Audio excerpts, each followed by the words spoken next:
여러분 안녕하십니까? 포항 MBC 뉴스데스크입니다. 최근 5년간 포항항의 항만 물동량이 지속적으로 감소하고 있는 것으로 나타났습니다. 포항지방해양수산청은 지난해 포항항의 물동량은 4,800만 톤으로 전년에 비해 3.7% 감소하는 등 2020년부터 계속 줄고 있다고 밝혔습니다.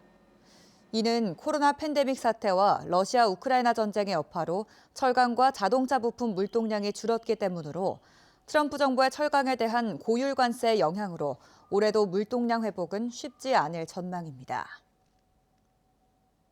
철강업과 2차 전지 산업이 경험해보지 못한 불황을 겪고 있는 포항에 산업 위기 대응 특별지역으로 지정해달라는 요구가 본물을 이루고 있습니다. 지정되기 위해서는 어떤 절차를 거쳐 어떤 지원이 이뤄지는지 김기영 기자가 보도합니다. 지난해 국내로 수입된 철강 제품 가운데 중국산이 가장 많은 51.5%, 가격도 인도나 베트남산보다 30% 저렴해 말 그대로 저가 공세였습니다. 여기에다 다음 달부터는 미국의 관세 부과가 예고돼 있습니다. 포항시는 지난해 말부터 산업위기 대응 특별지역 지정을 요구하고 나섰고 김정재 국회의원도 정부 부처에 특별지역 선정을 재촉하고 있습니다. 현재 신청서는 경상북도에 제출된 상태로 최종 선정까지 수개월 걸릴 것으로 예상됩니다. 산업부에 신청이 될 거고 산업부에서는 현장 실사를 통해서 선정위원회 검증을 통해서 아마 선정이 될 것 같습니다. 최종 선정되면 보조금 등 자금 지원과 기반 인프라 조성, 인력 양성, 산업 고도화 지원 등과 함께 국공유 재산 사용료 감면 등 특례도 주어집니다. 정부에서 자금이나 세제 감면 이런 부분이 지원이 됩니다. 거기에 자금 지원 같은 경우에는 경영안정자금이나 저리의 이율로 기업들이 대출을 받을 수 있도록. 정부는 지난 2018년 한국 GM 공장이 폐쇄된 군산에 이듬해인 2019년에는 조선업 불황을 겪은 울산, 거제, 목포 등지를 산업위기 대응 특별지역으로 지정하기도 했습니다. 철강업계는 상황이 심각하다며 당장 전기료 감면 혜택을 원하고 있습니다. 전기료 같은 거는 산업용을 한시적이라도 좀 인하를 좀 해줘야 된다. 그런 요구들을 많이 하고 있습니다. 중소기업에게는 실질적인 혜택이 못 된다는 불만도 있습니다. 태풍 흰남노로 막대한 피해를 입은 포항이 산업위기 선제 대응 지역으로 지정을 받아 지난해까지 2년 동안 7개 분야에 1,772억 원이 지원됐지만 자금 상환이 촉박했다며 이번 특례 지역 지정 때는 보완을 요구하고 있습니다.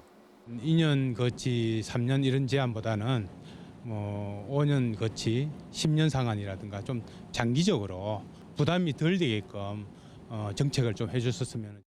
다수 당인 야당의 대표가 교섭단체 연설에서 특별지역 지정을 제안하기는 했지만 막상 정부의 컨트롤 타워가 없는 상황이어서 철강산업 생태계가 무너질지 모른다는 위기감마저 감돌고 있습니다. MBC 뉴스 김기영입니다. 포스코 교육재단은 창의적 인재 양성을 위한 2030 중장기 발전 방안을 마련해 올해부터 진행한다고 밝혔습니다. 유치원은 교사를 증원하고 영어 교육을 확대하며 초등학교에는 예체능 특기적성 강사를 배치하고 창의수학 교육 과정을 신설합니다. 중학교에는 독서 교육과 과학 캠프 등 교과 연계 활동을 강화하고 고등학교에는 인공지능 캠프, 문해력 향상 등 특별 프로그램을 도입합니다. 재단은 교육청과 지자체 지원금, 재단 자체 수입 등으로 예산을 편성하고 일부는 포스코홀딩스 출연금을 활용한다고 밝혔습니다. 경북교육청이 올해 도내 직업계고등학교 외국인 유학생 전형에 최종 합격한 해외 우수 유학생을 대상으로 오리엔테이션 입소식을 열었습니다. 한국어 기초와 한국 문화, 학교 생활을 안내해주는 오리엔테이션은 오는 27일까지 영덕의 경북교육청 해양수련원에서 진행됩니다.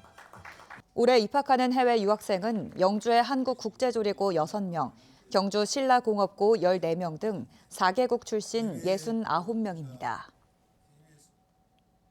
정부가 지방의 준공후 미분양 아파트를 LH가 직접 사들이는 걸 골자로 한 지방 건설 경기 회복 방안을 내놨습니다. 미분양이 12년 만에 최고치를 기록하는 등 위축된 지역 부동산 시장이 지역 경제 회복을 늦추고 있다고 판단한 건데요. 부동산 업계에서는 당장 발등에 떨어진 불은 끌 수 있겠지만 효과는 제한적일 거란 전망이 나옵니다. 도건엽 기자가 취재했습니다. 지난해 말 기준 대구의 미분양 주택은 8,800가구가 넘습니다. 특히 악성 미분양이라 불리는 준공후 미분양은 2,600여 가구로 한 달 전보다 50% 가까이 급증했습니다. 전국에서 가장 많습니다.